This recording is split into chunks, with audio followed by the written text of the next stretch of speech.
Hi everybody, can you hear me okay? Alright, good. So yes, I'm Delphanie Wu. I am originally from Saline, Michigan, which is a small town that's just south of Ann Arbor, where the University of Michigan is. Like Dr. Griffin said, I am majoring in communicative disorders. Sorry, I forgot to grab the clicker. Okay, so here I want to talk a little bit about an experience I had at the Alabama School for the Deaf. So through the student organization Delphanie and Speak, we traveled to Talladega, which is where ASD is, and they had something there called Career Day. So just like it'd be like at any other school, they had a lot of potential employers, some different universities that had booths set up for mostly the juniors and the seniors at this K through 12 school. And we got to visit, we got to look at all the different workshops they had and mingle with some people. And during lunch, they had a keynote address by the woman who's on Mill's right.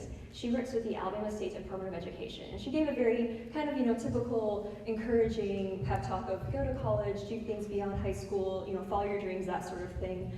But because she was speaking to all deaf students, she inserted some things that were really sad to hear. She was saying, I know a lot of people in society say you can't go beyond high school, you can't do a whole lot. Or I know even your parents sometimes tell you that you can't achieve anything beyond high school. And when I heard that, I was sad and livid all at the same time to hear that these students, like even their parents, could not see beyond their quote disability, see beyond the one thing they couldn't do, see beyond just something that society had imposed on them. So I want to first talk about deafness in audiological terms. So Darren touched on this, but I'm going to be going to grad school to study audiology in the fall, and audiology is just the science of studying hearing, balance, and other related disorders. So oftentimes many people, when you think of deafness, you'll go first to that medical or audiological perspective. Right here, on the top is an audiogram. Both these are audiograms, but the top is an audiogram for normal hearing. So I'm sure y'all have taken a hearing test before. You put in the earbuds, put on the headphones. Audiologist says, I'm going to play a beep, and if you hear it, press the button. And you press the button when you hear it, obviously. So at the very top, it's saying that you can hear sounds that are played at a very quiet level. And I'm sure most of us would have an audiogram like that. We can hear sounds played at those low levels. At the bottom would be an audiogram for somebody who has severe to profound hearing loss. And so it's saying, we play sounds louder and louder. We don't hear it until we get to a really, really loud level at all the different frequencies. And this is, like I said, this is what we default to, but I want to encourage everyone to shift our perspectives as hearing people. So I want to put in a little disclaimer that this is not going to be about, a deaf perspective on life, not about experiences as a deaf person, because I am hearing, and I've been hearing my whole entire life. But I want to present sort of a different perspective of looking at deafness. All right, so my first title on that slide was in audiological terms, but here I want you to think more in cultural terms and in linguistic terms. Something that many of you might not be aware of is that many deaf people are very proud of their identity. And so the last definition, audiological deafness, medical deafness, that's characterized by a lowercase d. Whereas if you embrace deafness as an identity, that is a capital D. So you guys might have seen deaf capitalized, for example, in the title of my talk or in other places, and you wondered, is that a typo? Why do they do that? Well, that's because they're referring to somebody who is culturally deaf. So not just a label that's put, on a form in their medical history, but they embrace deafness as part of their identity. They do not think they are disabled, and they champion their use of American Sign Language. So this is a very interesting piece of art done by Ann Silver. She is a founder of the big deaf artist movement. And it shows some terms on the left that have been that people have used to refer to deaf people in the past. Most of these terms have been phased out because a lot of them are just inaccurate or plain mean, but sometimes they're still in use. And there's a few that I want to touch on that really, I think, describe the cultural view of deafness very well. So the blue crayon that's on the left that says oralist, this is something that y'all may have heard of, but not really know the implications of. There's been a lot of controversy in the past over deaf education and sort of ways to teach deaf kids. And so they're saying, do we teach them to sign? Do we make them speak? Do we do a little bit of both? What's the best way to get language to them? What's the best way to help them develop cognitively? So Alexander Graham Bell was the really big champion of oralism. Oralism was basically making deaf students speak, make them, train any listening skills they had or lip read to communicate, as opposed to letting them naturally learn American Sign Language, let them use their vision, and let them use their hands to communicate. And so this is something that a lot of I guess you could characterize like most of this past century, oralism was really big until about the 1970s. And so a lot of deaf people refer to that as the dark ages of American Sign Language. At this time, deaf kids would be forced into schools where they were told that they could not sign. Like they would hit your hands if you sign, tie your hands behind your back, say you are only allowed to speak. You have to learn to speak by feeling somebody's mouth, being shown pictures of where to put your tongue in your mouth, that sort of thing. And so, obviously, very difficult to have a language squashed out like that. Very difficult to keep a culture alive when you're trying to squash a language like that. On the right there is the green crayon, that's the second for Delphanie crayons for 1999, and it says seeing. So y'all heard me refer to myself before as a hearing person, and I'm assuming most of us would consider ourselves hearing people here.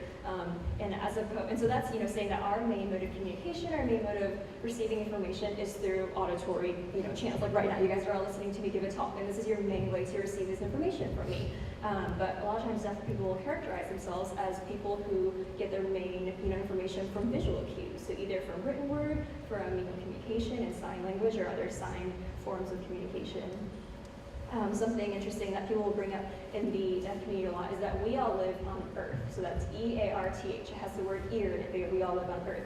Whereas deaf people live on E-Y-E-T-H, where everything is based around their eyes and what they can see. So going back to the title of my talk, not hearing loss, but deaf gain, I want to think a little bit about, what does a deaf person lose technically? So a lot of times we think of a deaf person, we think of the fact that there's one sense that they don't have. Other forms have, but there's one sense that they don't have. Sometimes a deaf person will lose the ability to communicate with their family members and with friends and people they want to. But I want to reframe that a little bit. Is that their fault, or is that because people around them aren't willing to learn their language? People around them aren't willing to make sure that they have accessibility to relationships, to employment opportunities, to educational opportunities, to social events, that sort of thing. Now, what does a deaf person gain? Notice in both of these I use uppercase D. So a deaf person, they gain a whole community, they gain an identity, they gain a history, they gain a huge sense of pride in being different and having this different sort of perspective of viewing life.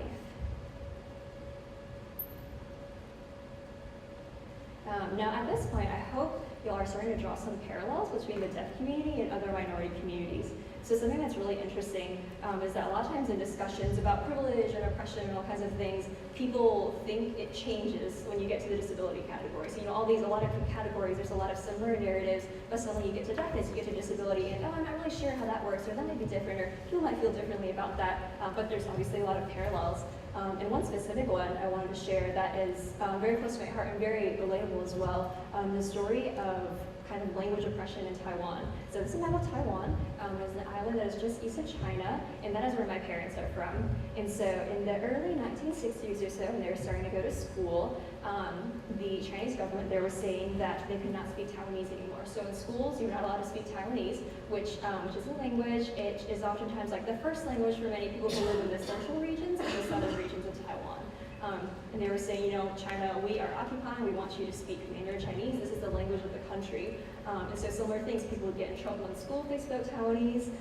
My mother tells me that some of the boys in the class who didn't like her would listen to hear somebody say something under their breath in Taiwanese and tell the teacher just to get them in trouble. And so that, of course, is very relatable to other cases in oral schools for the deaf when they were not allowed to sign. If they, came from generations of a deaf family, they were taught to sign, and they got to school and suddenly know that, hey, your hands, no, you can't sign, no, use your mouth, use your ears that don't hear to communicate. In this video, I'm going to show, like I said before, I'm not deaf, so I can't speak from that perspective, but a lot of these actors and actresses are deaf, and they can summarize this very well. This is from the show Switched at Birth, and it is one of the few and only shows to feature deaf characters playing, deaf roles in this show.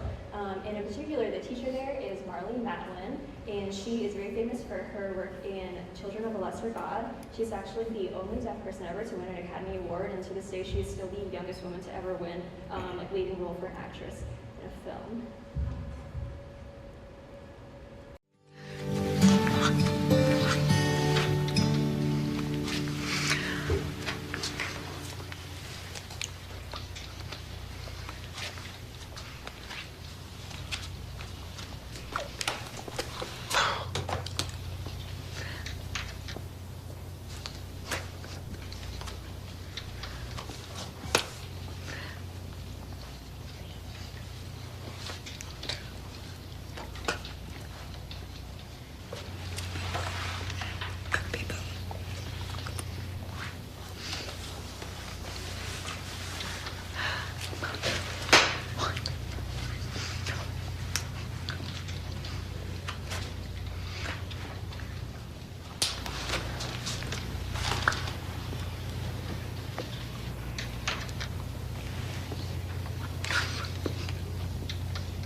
love absolutely everything about that video, and so many things in there that I could just speak for hours on.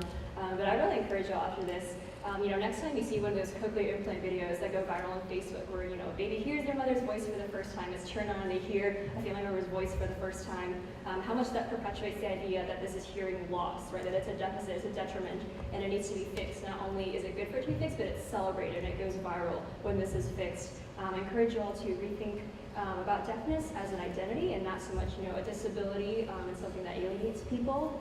And just, consider perhaps these people are not losing their hearing, but they're gaining deafness. Thank you.